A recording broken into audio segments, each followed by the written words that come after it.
Hello ಆತ್ಮೀಯರೇ, ನಮಸ್ಕಾರ. ಮೋಕ್ಷ ಮೀಡಿಯಾಕ್ಕೆ ತಮಗೆ ಸ್ವಾಗತ. ನಾನು ಮೋಕ್ಷ ಹಿರೇಮಠ್. ಪಾಶ್ಚಾತ್ಯ ಕಾವ್ಯ ಮೀಮಾಂಸೆಗೆ ಗ್ರೀಕ್ ಸಾಹಿತ್ಯ ಮೂಲವಾಗಿದೆ. ನಂತರದಲ್ಲಿ ಲ್ಯಾಟಿನ್ ಸಾಹಿತ್ಯ ಅದನ್ನು ಮುಂದುವರಿಸಿತು. ಅಂದರೆ ಪಾಶ್ಚಾತ್ಯ ಕಾವ್ಯದಲ್ಲಿ ಮೀಮಾಂಸೆ ಬೆಳೆಬೇಕಾದ್ರೆ, ಕಾವ್ಯ ಬೆಳೆಬೇಕಾದರೆ ಈ ಗ್ರೀಕ್ ಸಾಹಿತ್ಯದ ಮತ್ತು ಲ್ಯಾಟಿನ್ ಸಾಹಿತ್ಯಗಳು ಮೂಲಾಧಾರಗಳಾದವು ಅಂತ ಸ್ಪಷ್ಟವಾಗಿ ಹೇಳ್ಬೋದು. ಸಾಮಾನ್ಯ ಯುಗಪೂರ್ವಕ್ಕಿಂತ ಮೊದಲನೇ ಗ್ರೀಕ್ ಸಾಹಿತ್ಯ ತನ್ನ ವೈಭವವನ್ನು ಪ್ರಕಟಪಡಿಸಿತ್ತು. ಸಾಮಾನ್ಯವಾಗಿ ನಾವು 1ನೇ ಶತಮಾನಕ್ಕಿಂತ ಮೊದಲಿದ್ದುದನ್ನು ಸಾಮಾನ್ಯ ಯುಗಪೂರ್ವ ಅಂತ ಹೇಳ್ತೀವಿ. ಅಂದರೆ ನಮ್ಮಲ್ಲಿ ಭಾರತದಲ್ಲಿ ಕ್ರಿಸ್ತಪೂರ್ವ ಅಂತೇಳಿ ಕೆಲವರು ಹೇಳ್ತಾರೆ. ಕ್ರಿಸ್ತ ಶಕಕ್ಕೆ ಸಾಮಾನ್ಯ ಯುಗೋತ್ತರ ಅಂತ ಹೇಳ್ತೀವಿ.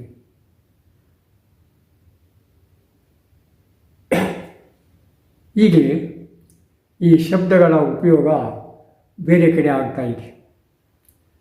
ಅಂದರೆ ಭಾರತದಲ್ಲಿ ಕ್ರಿಸ್ತಪೂರ್ವ ಕ್ರಿಸ್ತ ಶಕ ಅಂತ ಉಪಯೋಗಿಸಿದ್ರೆ ಬೇರೆ ಕಡೆ ಸಾಮಾನ್ಯ ಯುಗಪೂರ್ವ ಸಾಮಾನ್ಯ ಯುಗೋತ್ತರ ಅಂತ ಹೇಳ್ತೀವಿ.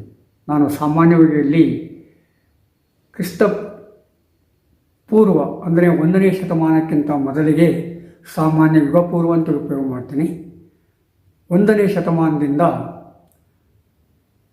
ಸಾಮಾನ್ಯ ಯುಗೋತ್ತರ ಅಂತೇಳಿ ಉಪಯೋಗ ಮಾಡ್ತೀನಿ. ಇದು ತಮ್ಮ ಗಮನಕ್ಕೆ ಇರಲಿ ಅಂತೇಳಿ. ಯಾಕಂದರೆ ಎಷ್ಟೋ ಸಲ ಅತಿಯಾಗಿ ನಾವು ಭಾರತದಲ್ಲಿ ಕೆಲವು ಶಬ್ದಗಳನ್ನು ಉಪಯೋಗ ಮಾಡೋದ್ರಿಂದ ಇಲ್ಲಿ ನಮಗೆ ಗೊಂದಲ ಉಂಟಾಗಲಿಕ್ಕೆ ಸಾಧ್ಯತೆ ಇದೆ. ಆ ಗೊಂದಲ ನಿವಾರಣೆಯನ್ನು ನಾವು ಮೊದಲೇ ಮಾಡ್ಕೊಂಡು ಬಿಡಬೇಕಾಗತ್ತೆ. ಏನೇ ಆಗಲಿ, ಸಾಮಾನ್ಯ ಯುಗಪೂರ್ವದಲ್ಲಿ ಗ್ರೀಕ್ ಸಾಹಿತ್ಯ ಉಳುಸಾಗಿ ಬೆಳೆದು ಅದು ಕಾವ್ಯ ಮೀಮಾಂಸೆಗೆ ದಾರಿ ಮಾಡಿಕೊಟ್ಟಿತ್ತು.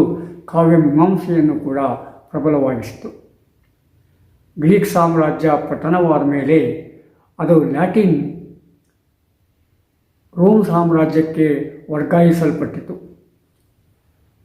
ರೋಮ್ ಸಾಮ್ರಾಜ್ಯದ ಲ್ಯಾಟಿನ್ ಭಾಷೆ ಗ್ರೀಕ್ ಸಾಹಿತ್ಯದ ಕಾವ್ಯ ಮೀಮಾಂಸೆಯನ್ನು ಮುಂದುವರಿಸಿ ಅದಕ್ಕೆ ತನ್ನ ಕೊಡುಗೆಯನ್ನು ಕಾಣಿಕೆಯನ್ನು ಸಲ್ಲಿಸಿತು. ಹೀಗಾಗಿ ನಾವು ಪಾಶ್ಚಾತ್ಯ ಕಾವ್ಯ ಮೀಮಾಂಸೆಯನ್ನು ಅರ್ಥ ಮಾಡಿಕೊಳ್ಳಬೇಕಾದರೆ ಗ್ರೀಕ್ ಸಾಹಿತ್ಯ ಮತ್ತು ಲ್ಯಾಟಿನ್ ಸಾಹಿತ್ಯದ ಸ್ವಲ್ಪ ಮಟ್ಟಿನ ಜ್ಞಾನ ಇರಲೇಬೇಕಾಗತ್ತೆ. ಅಂದಾಗ ಮಾತ್ರ ನಾವು ಆಧುನಿಕ ಯುಗದಲ್ಲಿ ಕೂಡ ಯಾವ ರೀತಿಯಾಗಿ ಕಾವ್ಯ ಮೀಮಾಂಸೆ ಬೆಳೆಯಿತು ಅನ್ನುವುದನ್ನು ಸ್ಪಷ್ಟವಾಗಿ ತಿಳಿದುಕೊಳ್ಳಲಿಕ್ಕೆ ಸಾಧ್ಯತೆ ಆಗುತ್ತೆ. ಬರೀ ಸಾಹಿತ್ಯ ರಚನೆಯಲ್ಲ, ಕಾವ್ಯ ಮೀಮಾಂಸೆಯೂ ಕೂಡ, ಕಾವ್ಯ ವಿಮರ್ಶೆಯೂ ಕೂಡ ಭಾಳ ಮುಖ್ಯ ಆಗುತ್ತೆ.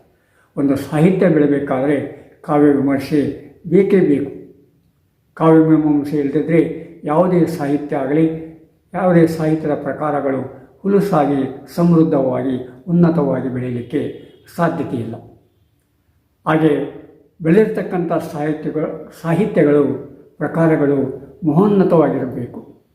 ಆ ಮಹೋನ್ನತವಾಗಿರಬೇಕಾದ್ರೆ ವಿಮರ್ಶೆಯನ್ನು ನಾವು ಒಂದಿಲ್ಲ ಒಂದು ರೀತಿಯಾಗಿ ಅಪ್ಪಿಕೊಳ್ಳಲೇಬೇಕಾಗುತ್ತೆ. ವಿಮರ್ಶೆ ಅಂದ ತಕ್ಷಣ ಬಾಯಿಗೆ ಬಂದ ಹಾಗೆ ಮಾತಾಡುವುದಲ್ಲ, ಆ ಕ್ಷಣದಲ್ಲಿ ತಿಳಿದ ಹಾಗೆ ವಿಮರ್ಶೆ ಮಾಡುವುದಲ್ಲ. ಅದಕ್ಕೆ ತನ್ನದೇ ಆದ ರೀತಿ ರಿವಾಜುಗಳಿವೆ. ಆ ಹಿನ್ನೆಲೆಯಲ್ಲಿ ಒಂದು ಕಾವ್ಯವನ್ನು ವಿಮರ್ಶೆ ಮಾಡಿದಾಗ ಅದು ತನ್ನ ಸೆಳವನ್ನು, ತನ್ನ ಒಳಪನ್ನು ವ್ಯಕ್ತಪಡಿಸಿ ಆ ಕಾವ್ಯಕ್ಕೆ ಮಾರ್ಗದರ್ಶನವನ್ನು ಮಾಡ್ತಾ ಇದೆ. ಹಾಗೆ ನೋಡಿದಾಗ ಗ್ರೀಕ್ ಸಾಹಿತ್ಯ ಮತ್ತು ಲ್ಯಾಟಿನ್ ಸಾಹಿತ್ಯದಲ್ಲಿ ಅನೇಕ ವ್ಯಕ್ತಿಗಳು ತತ್ವಶಾಸ್ತ್ರ ಮತ್ತು ಸಾಹಿತ್ಯದಲ್ಲಿ ಸಂವಾದವನ್ನು ಮಾಡಿ ಆ ಸಂವಾದಕ್ಕೆ ಒಂದು ರೂಪವನ್ನು ಕೊಟ್ಟು ಅದನ್ನು ಸಾಹಿತ್ಯ ವಿಮರ್ಶೆಗೆ ದಾರಿ ಮಾಡಿಕೊಟ್ರು. ಪ್ರಥಮತವಾಗಿ ತತ್ವಶಾಸ್ತ್ರವೇ ಎಲ್ಲ ಆಗಿತ್ತು. ಆದರೆ ಜನಜೀವನ, ಸಾಮಾಜಿಕ ಬದುಕು ವೃದ್ಧಿಯಾದ ಹಾಗೆ, ಉತ್ತರೋತ್ತರವಾಗಿ ಬೆಳೆದ ಹಾಗೆ ಬೇರೆ ಬೇರೆ ಪ್ರಕಾರಗಳು ಕೂಡ ಬೆಳವಣಿಗೆಯಾಗುವುದು. ಅವುಗಳಿಗೆ ಸಾಹಿತ್ಯ ಕೂಡ ಒಂದು, ಸಾಹಿತ್ಯ ಕಾವ್ಯ ಮೀಮಾಂಸೆಯು ಕೂಡ ಒಂದು. ನಮಗೆ ಸಾಕ್ರೆಟಿಸ್, ಪ್ಲೇಟೋ, ಅರಿಸ್ಟಾಟಲ್ ಮತ್ತು ಓರೆಸ್, ಡೆಮೋಕ್ರಿಟೇಷಿಯಸ್, ಕ್ವಿಂಟಿಲಿಯನ್ ಹಾಗೂ ಲಾಂಗೈನಿಸ್ ಹೆಸರುಗಳು ನೆನಪಾಗ್ತವೆ.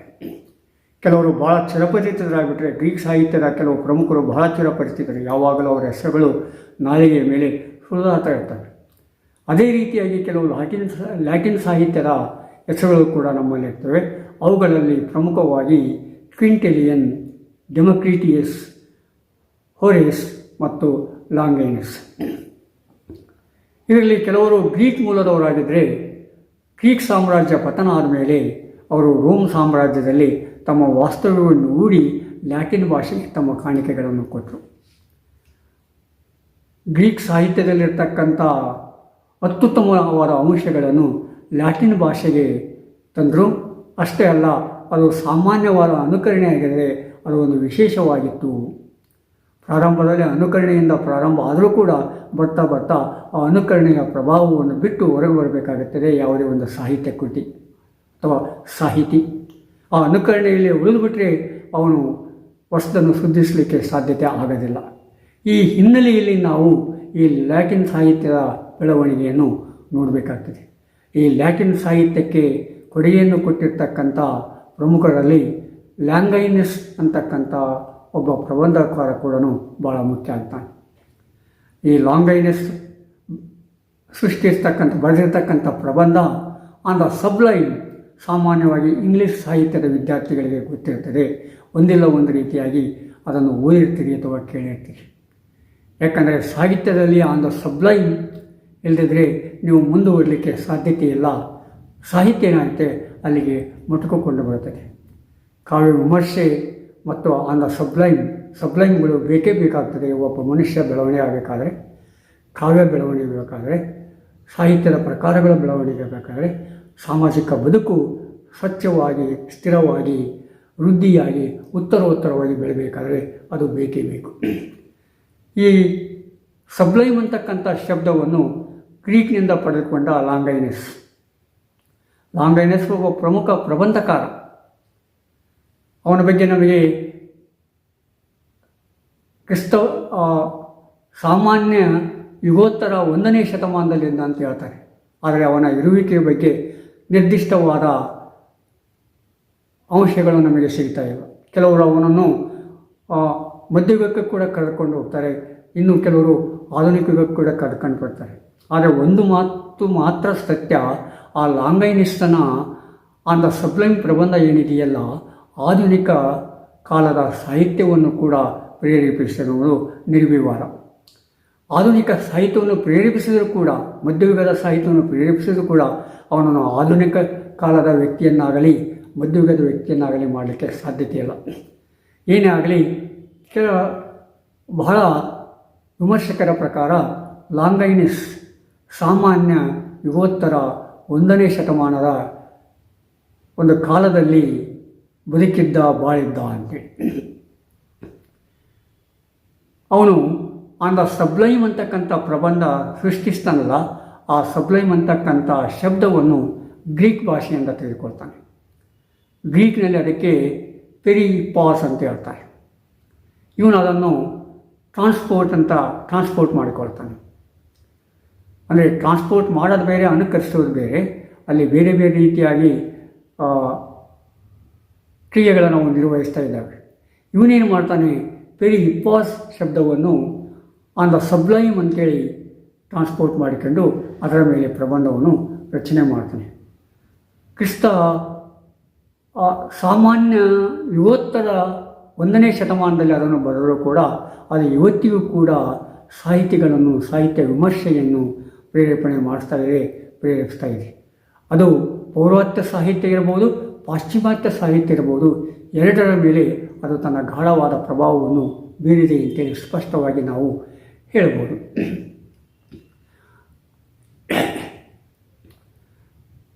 ಈ ಆನ್ ದ ಸಬ್ಲೈಮ್ ಅಂದರೆ ಏನಾಗಿದೆ, ಸಬ್ಲೈಮ್ ಅರ್ಥ ಏನು? ಸಬ್ಲೈಮ್ ಅಂದರೆ ಕನ್ನಡದಲ್ಲಿ ಸಾಮಾನ್ಯವಾಗಿ ಭವ್ಯ ಅಂತೇಳಿ ಹೇಳ್ತಾರೆ, ಟ್ರಾನ್ಸ್ಪೋರ್ಟ್ ಮಾಡ್ತಾರೆ, ಭವ್ಯ ಅಂತೇಳಿ ಅದನ್ನು ಭಾಷಾಂತರ ಮಾಡ್ತಾರೆ. ಆದರೆ ಭವ್ಯಕ್ಕಿಂತ ಮೀರಿರ್ತಕ್ಕಂಥ ಅರ್ಥ ಆ ಸಬ್ಲೈಮ್ ಇದೆ ಅಂತೇಳಿ ಕೆಲವರು ಹೇಳ್ತಾರೆ. ಭವ್ಯ, ದಿವ್ಯ, ಉನ್ನತ, ಉದಾತ್ತ, ಮಹೋನ್ನತ ಅಂತಕ್ಕಂಥ ಶಬ್ದಗಳನ್ನು ಕೂಡ ಉಪಯೋಗ ಮಾಡ್ತಾರೆ. ಎಲ್ಲರೂ ಸಾಮಾನ್ಯವಾಗಿ ಒಪ್ಕೊಂಡಿರ್ತಕ್ಕಂಥ ಶಬ್ದ ಉದಾತ್ತ, ಮಹೋನ್ನತ ಅಂತಕ್ಕಂಥ ಅರ್ಥವನ್ನು.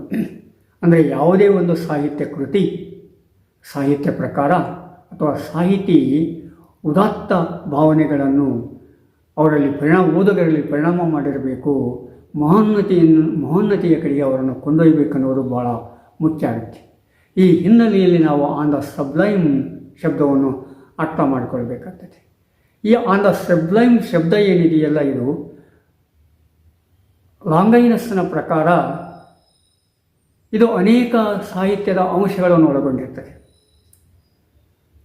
ವಿಷಯಾನುಕ್ರಮಣಿಕೆ, ಗಹನವಾದ ವಿಷಯ, ಭಾಷಾಶಾಸ್ತ್ರ, ಶೈಲಿ, ಅಲಂಕಾರ, ರೂಪಕ,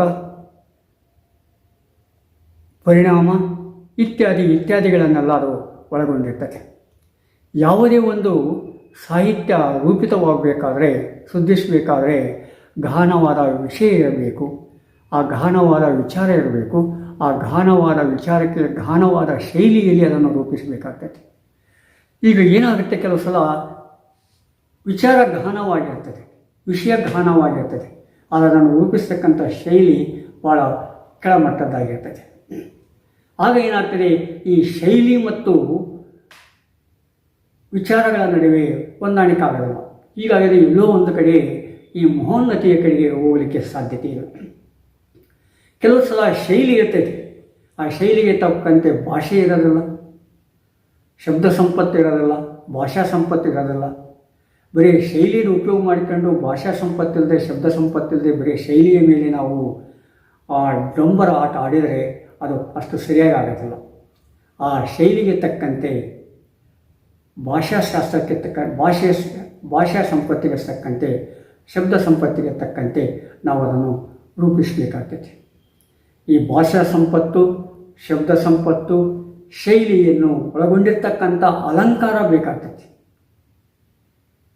ಯಾವುದೇ ಒಂದು ಭಾಷೆ, ಯಾವುದೇ ಒಂದು ಶಬ್ದ ಅಲಂಕಾರ ಇಲ್ಲದೆ, ಯಾವುದೊಂದು ವಿಷಯ ಅಲಂಕಾರ ಇಲ್ಲದೆ ಮುಂದೆ ಹೋಗಲಿಕ್ಕೆ ಸಾಧ್ಯತೆ ಇದೆ. ಆ ಅಲಂಕಾರವನ್ನು ಅವನು ಯಾವ ರೀತಿಯಾಗಿ ಉಪಯೋಗ ಮಾಡ್ತಾನೆ, ಯಾವ ರೀತಿಯಾಗಿ ಅದನ್ನು ನಿರೂಪಿಸ್ತಾನೆ ಅನ್ನೋದು ಭಾಳ ಮುಖ್ಯ ಆಗುತ್ತೆ. ಅಲಂಕಾರದ ಜೊತೆಗೆ ರೂಪಕಗಳು ಕೂಡ ಇರಬೇಕಾಗ್ತದೆ. ಗಹನವಾದ ವಿಷಯಕ್ಕೆ, ಭಾಷಾ ಸಂಪತ್ತಿಗೆ, ಶಬ್ದ ಸಂಪತ್ತಿಗೆ, ಶೈಲಿಗೆ ನಾವು ಯಾವುದೋ ತೆರನಾದ ರೂಪಕಗಳನ್ನು, ಅಲಂಕಾರವನ್ನು ಉಪಯೋಗ ಮಾಡಿದರೆ ಆ ಮಟ್ಟಕ್ಕೆ ಆ ಕೃತಿ ಸಫಲತೆಯನ್ನು ಪಡೆಯಲಿಕ್ಕೆ ಸಾಧ್ಯತೆ ಆಗಬೇಕು. ಆದ ಕಾರಣ ಈ ಭಾಷಾ ಸಂಪತ್ತು, ಶಬ್ದ ಸಂಪತ್ತು, ಶೈಲಿ, ಅಲಂಕಾರ, ರೂಪಗಳು ಎಲ್ಲವೂ ಕೂಡಬೇಕಾಗ್ತದೆ. ಈಗ ಯಾವುದೋ ಒಂದು ಸಾಮಾನ್ಯ ವಿಷಯವನ್ನು ತೆಗೆದುಕೊಂಡು ಬಿಡ್ತೀವಿ, ಅದಕ್ಕೆ ಗಹನವಾದ ಶೈಲಿಯನ್ನು ಊಹಿಸಿಬಿಡ್ತೀವಿ, ಅದು ಸರಿಯಾಗಲಿಲ್ಲ. ಗಹನವಾದ ವಿಷಯಕ್ಕೆ ಗಹನವಾದ ಶೈಲಿಯೇ ಬೇಕಾಗುತ್ತೆ. ಗಹನವಾದ ಅದಕ್ಕೆ ತಕ್ಕಂತೆ ಶಬ್ದ ಸಂಪತ್ತು ಉಪಯೋಗಿಸಬೇಕಾಗ್ತದೆ, ಅಲಂಕಾರ ಉಪಯೋಗಿಸಬೇಕಾಗ್ತದೆ, ರೂಪಕಗಳನ್ನು ಉಪಯೋಗಿಸಬೇಕಾಗ್ತದೆ. ಆಗಿದ್ದಾಗ ಮಾತ್ರ ಏನಾಗುತ್ತೆ, ಅದು ಒಂದು ಒಳ್ಳೆಯ ಕೃತಿಯಾಗಲಿಕ್ಕೆ, ಒಳ್ಳೆಯ ಸಾಹಿತ್ಯವಾಗಲಿಕ್ಕೆ ಸಾಧ್ಯತೆ ಆಗುತ್ತೆ. ನಮ್ಮಲ್ಲಿ ಅದು ಪೌರ್ವಾತ್ಯವಿರ್ಬೋದು, ಪಾಶ್ಚಿಮಾತ್ಯವಿರ್ಬೋದು, ಈ ಹಿನ್ನೆಲೆಯಲ್ಲಿ ನೋಡಿದಾಗ ಅನೇಕ ಕೃತಿಗಳು ಗಹನವಾದ ವಿಷಯಗಳನ್ನು ತೆಗೆದುಕೊಂಡು, ಗಹನವಾದ ಆಲೋಚನೆಗಳನ್ನು ಮಾಡಿ, ಗಹನವಾದ ಶೈಲಿಯಲ್ಲಿ ಆ ಸಾಹಿತ್ಯವನ್ನು ರೂಪಿಸ್ತಾರೆ. ಈ ಪಾಶ್ಚಿಮಾತ್ಯ ಕಾವ್ಯಮೀಮಾಂಸೆಯಲ್ಲಿ ಆಗ್ಬೋದು, ಪೌರ್ವಾತ್ಯ ಕಾವ್ಯಮೀಮಾಂಸೆಯಲ್ಲಿ ಆಗ್ಬೋದು. ಅದನ್ನು ನಾವು ಬೇರೆ ಬೇರೆ ರೀತಿಯಾಗಿ ಉಪಯೋಗ ಮಾಡಬೇಕಾಗ್ತದೆ.